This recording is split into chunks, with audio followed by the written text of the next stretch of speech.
Russia is making a comeback in Africa. This is not a nostalgic return to the Cold War. It is a calculated geopolitical play for influence and resources. Russia is forging new partnerships and reviving old ones. The continent is rich in natural resources and a growing market for global powers. Russia's presence is growing in many sectors. It is active in military cooperation, arms sales, and energy projects. It is also engaging in diplomatic outreach and cultural exchanges. This multifaceted approach reflects Russia's ambition to be a major player in Africa's future. Russia's interest in Africa is not new.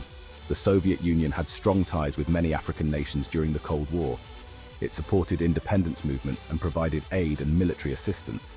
However, after the collapse of the Soviet Union, Russia's influence waned.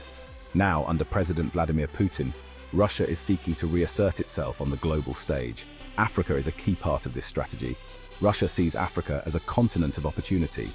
It's a place where Russia can exert its influence, secure resources, and counter the West. One of the most controversial aspects of Russia's presence in Africa is the role of the Wagner Group. This private military company is linked to the Kremlin. It has been accused of human rights abuses and destabilizing activities. Wagner mercenaries have been deployed in several African countries. The Wagner Group provides security services to governments and armed groups. Its presence is often shrouded in secrecy. Critics accuse Russia of using Wagner as a tool to advance its interests, without direct military involvement. The group's activities have raised concerns among Western governments. In the Central African Republic, Wagner mercenaries have been accused of atrocities against civilians. The United Nations has documented cases of extrajudicial killings, torture, and sexual violence. Wagner's involvement in the Central African Republic is linked to securing access to mineral resources, including gold and diamonds. Despite the controversy, some African leaders see Wagner as a valuable partner. They argue that the group provides much-needed security assistance in volatile regions. However, the use of mercenaries raises concerns about accountability and the erosion of state sovereignty. Russia is a major arms supplier to Africa. It accounts for a significant share of the continent's arms imports. Russian weapons are relatively cheap and easy to maintain. This makes them attractive to African countries with limited budgets. Russia's arms sales are not limited to small arms and light weapons. It also exports sophisticated military equipment, including fighter jets, helicopters, and air defense systems. These sales have raised concerns about an arms race in some regions. Algeria is one of Russia's biggest arms clients in Africa. It has purchased billions of dollars worth of Russian weapons in recent years. Egypt is another major customer. It has signed deals for Russian fighter jets and air defense systems. Russia's arms sales to Africa are not just about profit, they are also a way to exert political influence. By supplying weapons, Russia gains leverage over governments. It can also use arms sales to undermine Western influence. Russia is also seeking to expand its influence in Africa through energy projects. It is particularly interested in building nuclear power plants. Russian state-owned companies have signed agreements with several African countries. Russia offers attractive financing packages for its nuclear projects. It also provides training and technical assistance. This makes it an appealing partner for African countries seeking to develop their energy sectors. Egypt is one of the countries that has signed a deal with Russia to build a nuclear power plant. The project is located in El Dabaa on the Mediterranean coast. It is expected to cost billions of dollars and will take several years to complete. South Africa is another country where Russia is seeking to build a nuclear power plant. However, the project has been met with opposition from environmental groups and some government officials. They cite concerns about safety, cost, and the potential for corruption. Section 5. BRICS and Beyond. Russia's diplomatic offensive. Russia is actively engaging in diplomatic outreach to African countries. It is using multilateral forums, such as the BRICS grouping, to strengthen ties and promote its interests. BRICS is an acronym for Brazil, Russia, India, China, and South Africa. Russia hosted the BRICS summit in 2023. It used the event to showcase its partnership with Africa. African leaders attended the summit as guests. President Putin called for closer cooperation between BRICS and Africa. Russia is also seeking to increase its influence within the African Union.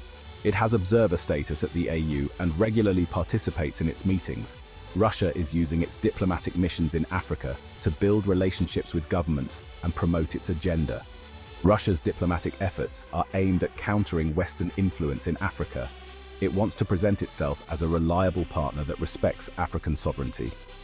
Russia is also seeking to build support for its positions on international issues. Section 6. Cultural connections. Building bridges through soft power. Russia is not limiting its engagement with Africa to hard power.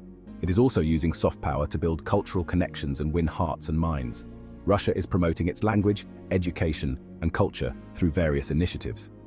Russia has opened cultural centers in several African countries. These centers offer language courses, film screenings, and other cultural events. Russia is also providing scholarships to African students to study in Russian universities. Russian media outlets, such as RT and Sputnik, have expanded their presence in Africa. They offer a different perspective on global events than Western media. Russia is also using social media to promote its image and counter what it sees as Western propaganda. Russia's soft power efforts are aimed at creating a positive image of Russia in Africa. It wants to be seen as a country with a rich culture and history. Russia is also seeking to build people-to-people connections that can strengthen its relationships with African countries. Section 7. A new scramble for Africa. Russia versus the West. Russia's growing influence in Africa has not gone unnoticed in Western capitals.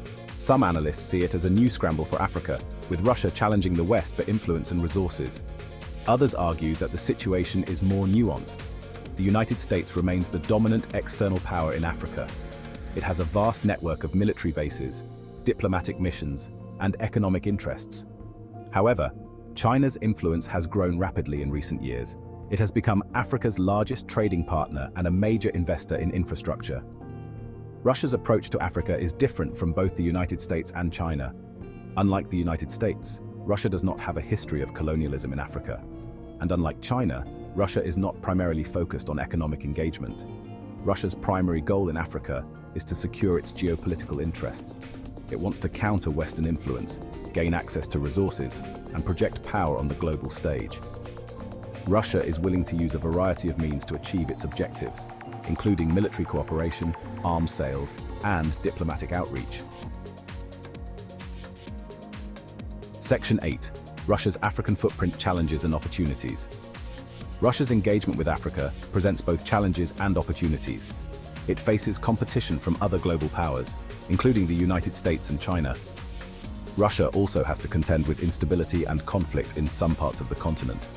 Despite these challenges, Russia has several advantages.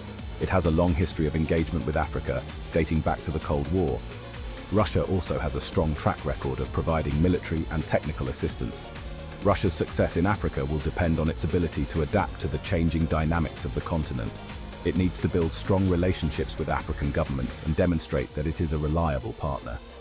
Russia also needs to be mindful of the concerns of African people and avoid actions that could be perceived as neocolonialism.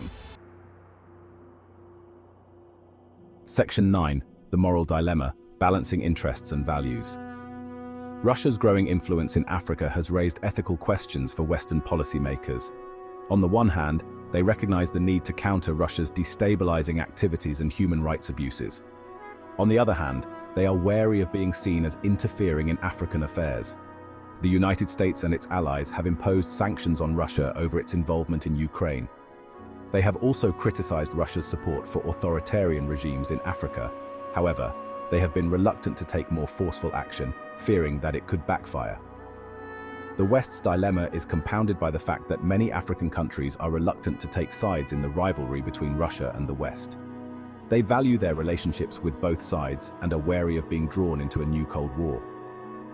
The West needs to find a way to counter Russia's influence in Africa without alienating African partners.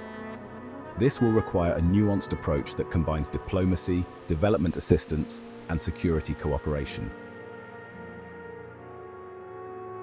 Section 10. A multipolar world. Africa's place in the new order. Russia's growing influence in Africa is part of a broader trend of a more multipolar world. The United States is no longer the sole superpower. Other countries, such as China, Russia, and India, are playing an increasingly important role in global affairs.